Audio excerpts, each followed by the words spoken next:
Company का नाम एटॉमी है। एटॉमी के प्रोफाइल सबसे मैं स्टार्ट करता हूँ प्रोफाइल। तो सबसे पहले मैं प्रोफाइल से स्टार्ट करूँगा कि प्रोफाइल क्या है, क्योंकि हम लोग बात करते हैं 3P की, किसी भी कंपनी में 3P की बात करते हैं, प्रोफाइल, प्रोडक्ट, प्लान। तो सबसे पहले मैं प्रोफाइल की बात करता हूँ। एटॉमी एग्जैक्टली है क्या, किस तरह की कंपनी है। तो एटॉमी एक डिस्ट्रीब्यूशन हब है, इसका काम है सिर्फ डिस्ट्रीब्यूट करना। आप और हम जानते हैं कि जितनी भी मैन्युफैक्चरिंग कंपनी है वो डिस्ट्रीब्यूट नहीं करती है, जो अच्छी मैन्युफैक्चरिंग कंपनी है, और जितनी भी मार्केटिंग कंपनी है वो मैन्युफैक्चरिंग नहीं करती है। जैसे बहुत सारे एग्जाम्पल ITC वगैरह है हम लोग के। तो एटॉमी भी डिस्ट्रीब्यूशन कंपनी है, ये प्रोडक्ट को डिस्ट्रीब्यूट करती है। साथ में क्या है, जैसे मैं बता रहा था कि ये ऑनलाइन शॉपिंग मॉल है, जैसे कि आपका अमेजोन हो गया, फ्लिपकार्ट हो गया, अलीबाबा हो गया, eBay हो गया, XYZ बहुत सारे हैं। तो उसी तरह का है। और एक ये ब्रॉडकास्ट चैनल भी है। इसका चैनल जैसे ब्रॉडकास्ट चैनल सबसे यहाँ पे सिर्फ एटॉमी के बारे में ही जानकारी मिलेगी आपको। ऐसा नहीं कि न्यूज़ मिलेगा, कुछ भी मिलेगा। एक चैनल तो है, लेकिन एटॉमी के बारे में, जैसे एटॉमी का सेमिनार्स, प्रीवियस सेमिनार्स, आने वाले सेमिनार्स के बारे में, उसके MDs के वीडियोस, के CEO के वीडियोस, के प्रोडक्ट के टेस्टिमोनी, कि प्रोडक्ट का क्या इस्तेमाल है, प्रोडक्ट कैसे बना है, किस इंग्रेडिएंट्स से बना है, सारी जानकारी वहाँ पे आपको मिलेगी। ये एटॉमी है। अब एटॉमी के प्रोफाइल में एक चीज और शामिल होता है कि इसका कोलैबोरेशन है। एटॉमी तो ठीक है, डिस्ट्रीब्यूशन है, लेकिन प्रोडक्ट कहाँ से बनाती है, प्रोडक्ट का रिसर्च कौन करता है, ये बहुत ज़रूरी है। मोस्टली लोगों को ये पता नहीं होता, मोस्टली लोग कंपनी में काम करते हैं, मोस्टली लोगों को ये नहीं पता होता कि उसके जिस प्रोडक्ट का वो एडवर्टाइजमेंट कर रहे हैं, उस प्रोडक्ट को बनाने वाली कंपनी कौन सी है, उस प्रोडक्ट का रिसर्च करने वाली कंपनी कौन सी, इसके बारे में मोस्टली लोगों को जानकारी नहीं होती। सर हम लोग जो प्रोडक्ट यूज़ करते हैं, साबुन, तेल, पेस्ट, उसको मैन्युफैक्चर कौन किया है, रिसर्च कैसे हुआ, इसकी जानकारी बहुत लोगों को नहीं होती, बहुत कम लोगों को होती है। ट्रू, सही हूँ मैं? तो अब इसके प्रोफाइल में ये शामिल होता है कि बताना जरूरी है कि आप ये बताओ कि आपके प्रोडक्ट का रिसर्च कौन करता है, आपके प्रोडक्ट को मैन्युफैक्चर कौन करता है।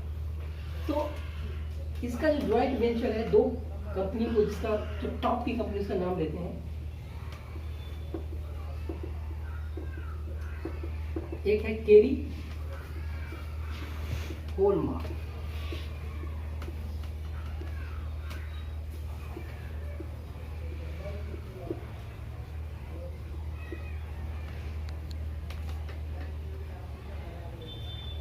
केरी के बारे में मैं बताऊं, केरी और कोलमार्क का जॉइंट वेंचर है।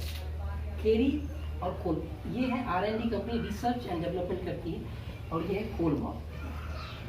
केरी के बारे में थोड़ी सी जानकारी मैं देता हूँ। आप और हम लोग नासा के बारे में जानते होंगे सर, नासा, इसरो के बारे में, इसरो इंडिया की है और नासा अमेरिका की है। नासा वर्ल्ड का नंबर 1 रिसर्च इंस्टीट्यूट है, पता ही आपको। उसी तरह केरी है, Korea atomic energy research institute, ये वर्ल्ड का सेकेंड लार्जेस्ट रिसर्च इंस्टीट्यूट है, जो कि कोरिया गवर्नमेंट के द्वारा फंडेड है। नासा भी डेफिनेटली है, मतलब अमेरिका में थ्रू है, इसरो इंडिया का फंडेड है। तो इसके जो प्रोडक्ट हैं, यहाँ से रिसर्च होता है एटॉमी का, मतलब ये रिसर्च करती है केरी। ये अपने आप में बहुत बड़ी बात है सर। एक बात हम आप लोग से पूछना चाहेंगे कि अगर नासा तो चलिए बहुत बड़ी ऑर्गेनाइजेशन है, इसरो अगर कोई प्रोडक्ट का रिसर्च करे तो क्या उस प्रोडक्ट पे हमारा क्वेश्चन मार्क होगा? किसी तरह का कोई क्वेश्चन मार्क नहीं होगा, क्योंकि अपने आप में ही बहुत बड़ी संस्था है। तो इसका जो रिसर्च करता है वो करता है केरी। ये more than 60 years old organization है केरी, 1959 से रन कर रही है केरी। वर्ल्ड का सेकेंड लार्जेस्ट इंस्टीट्यूट है, रिसर्च इंस्टीट्यूट केरी। होलमार्क के बारे में बताओ। होलमार्क भी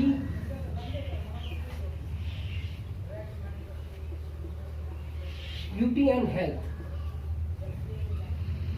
मोर देन 100 इयर्स ओल्ड कंपनी है होलमार्क, 1921 की कंपनी है, और पूरे वर्ल्ड में 30% का जो स्टेक है ब्यूटी और हेल्थ, जितने भी टॉप के ब्यूटी एंड हेल्थ जो प्रोडक्ट बनाती है, उसका रिसर्च और मैन्युफैक्चरिंग होलमार्क ही करती है। इसको आप सर्च करेंगे नेट पे तो आपको मिल जाएगा। तो ये रिसर्च करती है और इसका प्रोडक्ट बनाती है कोलमार्क। तो प्रोडक्ट की क्वालिटी अपने आप में ही बहुत सुपर्ब है, इस बात से आप भी एग्री करते होंगे, क्योंकि जब कैरी जैसे इंस्टीट्यूट आपका प्रोडक्ट रिसर्च कर रही है तो उस पर क्वेश्चन मार्क हो ही नहीं सकता।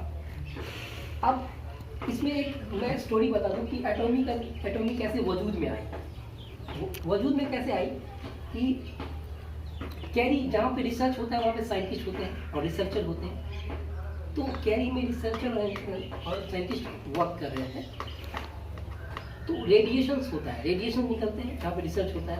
तो उस रेडिएशन से प्रॉब्लम क्या होता है कि सेल्स डैमेज होते हैं, बॉडी के सेल्स जो है पार्टिकल्स डैमेज हो जाता है। तो कोरियन गवर्नमेंट ने इसको बोला, कैरी को बोला कि जब आपके साइंटिस्ट और रिसर्चर का सेल्स डैमेज हो रहा है रेडिएशन से, तो आम पब्लिक का क्या होगा। तो आप एक ऐसा प्रोडक्ट इन्वेंट करो जिससे ये प्रॉब्लम ठीक हो जाए। और इसको 10 साल का टाइम दिया गया और बोले कि पैसे तो मैं दे ही रहा हूँ। तो एक प्रोडक्ट का वो इन्वेंट किया जिसको उस सर्च कीजिएगा, इस प्रोडक्ट का नाम है हिम। ये एक प्रोडक्ट है, फंक्शनल फूड फंक्शनल प्रोडक्ट है, जिसको इम्यूनिटी बूस्टर भी कहते हैं। ये कैंसर के 4th स्टेज के पेशेंट को भी अगर देगा तो उसको जो प्रॉब्लम्स है उसको भी ठीक किया जा सकता है इस प्रोडक्ट में से। लेकिन ये कोई मेडिसिन नहीं है, क्योंकि ये सेल्स को रिपेयर करता है। इस प्रोडक्ट का रिसर्च करने में सिर्फ $5 मिलियन खर्च हुए और 8-10 साल का टाइम दिया था, 8 साल में उन्होंने बनाया इस प्रोडक्ट का रिसर्च करने में से। अब ये तो रिसर्च कंपनी है तो रिसर्च करेगी और ये इसको दे दिया कि आप मैन्युफैक्चर करो, और हम और आप जानते हैं कि मैन्युफैक्चर कंपनी मार्केटिंग नहीं कर सकते। तो एटॉमी के जो सीईओ हैं मिस्टर हेनगिल पार्क, उस समय पे कोरिया में फूड एंड न्यूट्रिशन में वाइस चेयरमैन थे। तो इनको बोला गया कि आप एक ऐसा ऑर्गेनाइजेशन बनाओ, तैयार करो जो हिम को सेल कर सके, मार्केटिंग कर सके। तब जाके एटॉमी वजूद में आई और 2006 से 2009 तक ट्रेडिशनल मार्केट में काम किया एटॉमी। ट्रेडिशनल मार्केट जैसे जानते हैं उसमें काम किया और 2009 में ये डायरेक्ट सेल में आया 2009 में। और मिस्टर हेनरी पार्क के बारे में थोड़ा सा मैं नॉलेज दे दूँ कि सर प्रोफाइल भी अच्छा है, कंपनी का रिसर्चर भी अच्छा है, प्रोडक्ट भी अच्छा है। लेकिन मान लीजिए सर कि मधुबनी में एक बहुत बड़ा मॉल है, टॉप के प्रोडक्ट मिलते हैं, लेकिन उसको चलाने वाला एक रिक्शा ड्राइवर है, क्या वो मॉल चलेगी लंबा टाइम तक? बंद हो जाएगा। तो एक अच्छे प्रोडक्ट, एक अच्छे प्रोफाइल की चीज़ों को चलाने के वाला बंदा भी तगड़ा होना चाहिए, प्रोफाइल वाला।